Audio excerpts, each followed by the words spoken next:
Hello, my name is Basil Nankival and I work in Trowbridge Library. All this week, to celebrate National Libraries Week, we're going to be telling you about some of the favourite books you've been reading over the last few months.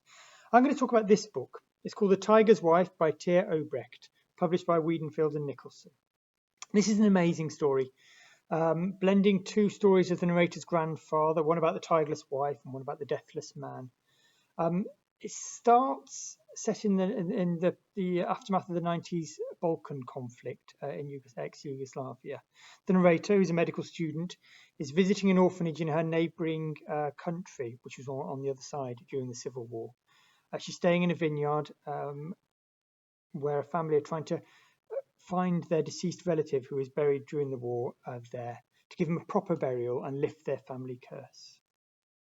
It also weaves back to these two stories of her grandfather, the one about when the tiger escaped from the zoo during the bombing in World War II, a different war, and escaped to the mountains, and also the story of when the narrator's grandfather met this deathless man, this man who couldn't die and could actually read coffee grains of people and give them warning about whether they were going to die soon as well.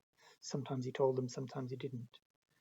So it contains these beautiful weaving themes. There's three main themes and many other sort of little stories as well.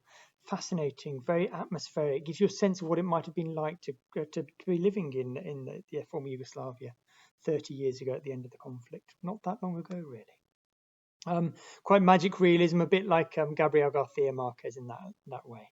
I had no idea where all the stories with threads were going to go, what would be left unsaid. Some are sort of left hanging at the end. You don't really quite know what happened to the tiger's wife, for example, really.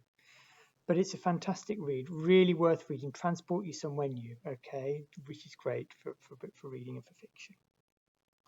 I'd highly recommend it. And if you remember the library, obviously you can reserve it for a small fee and pick it up at your local library. Okay, keep an eye out for other reviews. We've got other things going on throughout Libraries Week. Nice to talk to you and see you soon, perhaps in Trowbridge Library. Bye.